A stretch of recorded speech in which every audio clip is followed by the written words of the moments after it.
Mesdames et messieurs, bonjour. À mon tour, j'aimerais bien vous saluer ici dans cette salle, dans notre nouveau centre culturel et spirituel russe qu'est Brandi. Et je commence par vous transmettre les meilleures salutations de la part de mon ambassadeur, son Excellence Alexei Meshkov, qui, compte tenu des autres charges qui lui incombent, n'a pas pu prendre part à cet événement, à cet échange, et il m'a chargé de m'adresser à vous avec quelques réflexions sur l'état du monde actuel vu par Moscou et sur notre vision de la place de la Russie dans le monde actuel. Je tiens à remercier en même temps la direction de l'Académie géopolitique de Paris de l'initiative d'organiser cette conférence et de l'attention que votre prestigieuse institution réserve à la Russie et à nos relations bilatérales avec la France. Notre rencontre porte sur la nouvelle émergence de la Russie. Regardez un peu l'éclat avec lequel les bulbes du Centre culturel et spirituel orthodoxe russe, où nous sommes réunis, se détachent sur le ciel parisien. Je pense que vous conviendrez qu'il est difficile de trouver un autre endroit qui incarnerait aussi brillamment, dans le sens du premier terme, l'émergence de mon pays. Sans vouloir donner le ton à la conférence, encore moins anticiper les conclusions, je prendrai la liberté de faire quelques remarques introductives. Je n'ai pas de doute que j'ai nul besoin de m'entendre devant cette assemblée de connaisseurs sur le chemin parcouru par la Russie en dernier quart du siècle, ni de rappeler l'état dans lequel elle se trouvait dans les années 90. En regardant en arrière, il devient clair qu'à l'époque, nous avons marché sur le bord de précipice. La Russie a commencé à se remettre sur ses pieds dans les années 2000 et est devenue la 6e économie du monde, un acteur fort et indépendant dont même nos plus farouches détracteurs reconnaissent le rôle indispensable dans la résolution de tout problème international important et tout défi qui se lève devant l'humanité. Les Occidentaux s'interrogent souvent sur les ressorts de si grand soutien populaire dont bénéficie le président de la Fédération de Russie, Vladimir Poutine. Sauf qu'il n'y a aucun secret. Les gens ont tout simplement pu constater dans leur chère évolution de leur pays au cours des dernières années. Le retour de la Russie sur la scène internationale s'est opéré dans un contexte historique tout particulier de la formation d'un monde polycentrique. Nous voyons les nouveaux centres d'influence globaux et régionaux en train de s'affirmer en Asie, en Amérique latine. Des processus dynamiques se déroulent en Afrique. L'ordre occidentalo-centrique qui a duré 500 ans est en passe de rejoindre le passé. Il n'est pas étonnant que certains le vivent mal. Intervenant à l'Assemblée générale des Nations Unies, le ministre russe des Affaires étrangères, Sergei Lavrov, a dit: il y a d'un côté le renforcement des principes polycentriques de l'ordre mondial, la formation de nouveaux centres de la croissance économique, la volonté des peuples de préserver la souveraineté, et de l'autre, le désir d'un certain nombre d'États occidentaux de conserver le statut autoproclamé de leaders mondiaux, de freiner l'irréversibilité du processus objectif de la formation de la multipolarité. Tous les moyens sont bons pour atteindre cet objectif, y compris le chantage politique, la pression économique et la force primitive. Ces actions illégales ont pour conséquence la dépréciation du droit international.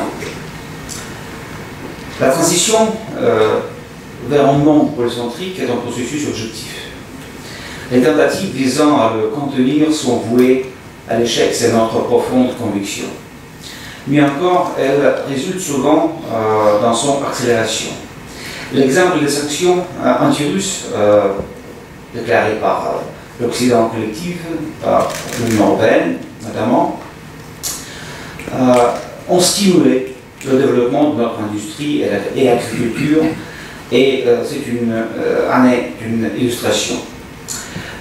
Quelles sont les conséquences du désir des États-Unis de se servir de la monnaie nationale afin de faire pression sur d'autres pays? Outre la Russie et la Chine, l'Union européenne a reconnu le besoin de dédollariser l'économie mondiale. Sur ce plan, il est difficile d'être en désaccord avec le président Emmanuel Macron qui, à l'Assemblée générale des Nations Unies, militait en faveur d'un ordre mondial multipartite basé sur le droit international et le jeu collectif au lieu de la règle de plus fort. Contrairement au terme de la guerre froide, la polycentricité d'aujourd'hui n'est pas idéologique, quelles que soient par exemple les différences qui existent entre la Chine et les États-Unis, notamment.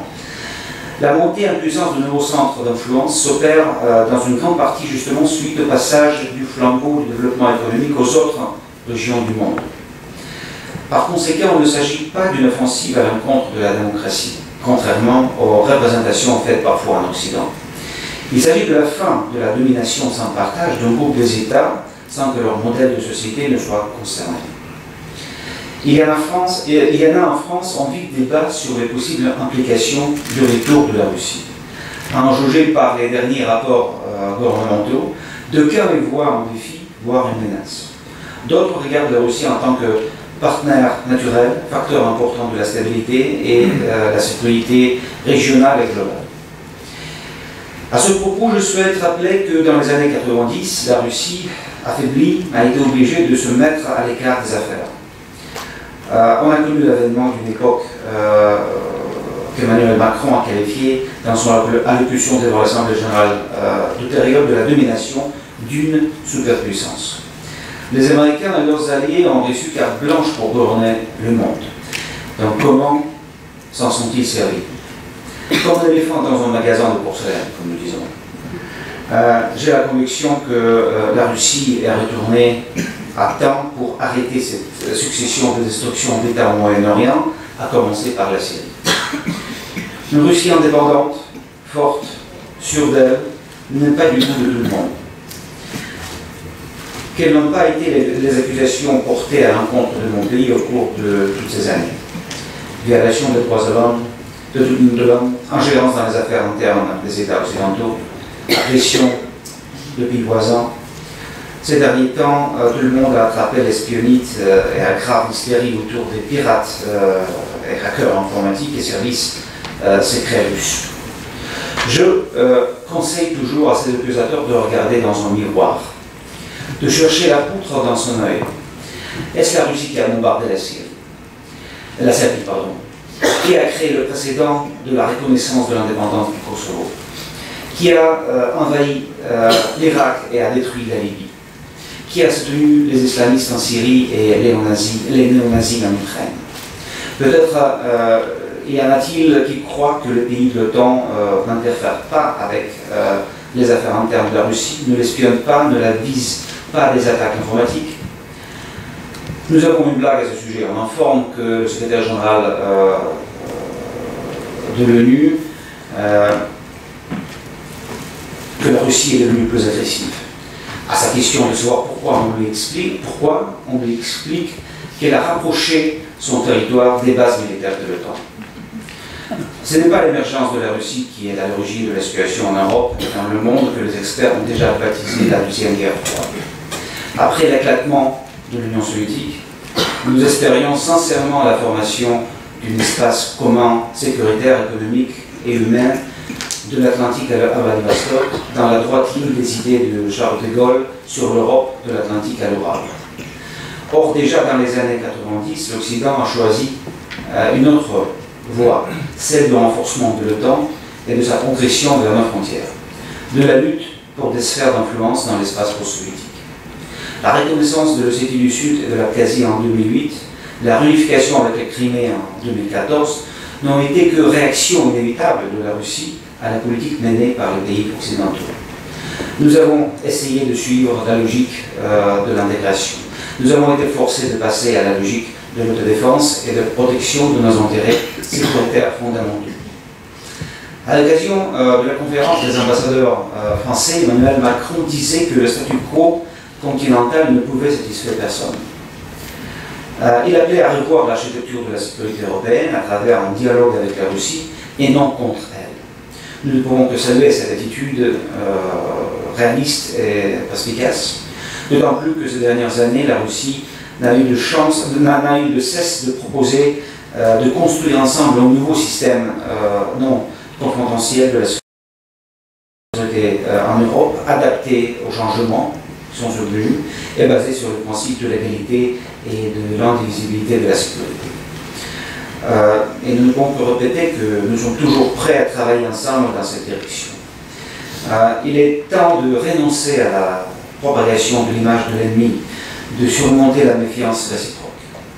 J'ai la conviction que, tout comme à l'époque de la guerre froide, la Russie et la France pourraient devenir des locomotives de la réforme de la sécurité européenne, d'une nouvelle détente, si vous voulez. Bien naturellement, les chances de ce processus d'aboutir seront conditionnées par la capacité de l'Union européenne et de ses principales puissances d'agir indépendamment des États-Unis, selon les intérêts profonds de notre maison commune européenne, plutôt que ceux dont oncle Sam d'outre-Atlantique. J'espère que cette conférence contribuera à forger en France une réaction correcte à l'égard de l'émergence de la Russie, qui ne constituerait pas une menace, mais serait un renforcement d'un partenaire naturel et sûr, avec lequel elle pourra bâtir une économie plus compétitive, renforcer sa sécurité et son autonomie stratégique, et en général, regarder plus sereinement en face les défis du XXIe siècle. Pour terminer, je voudrais bien encore une fois remercier les organisateurs de cette manifestation et de souhaiter à vous tous de bonnes réflexions et surtout de réflexions très intéressantes qui sont dans l'intérêt de nous tous. Merci beaucoup pour votre attention.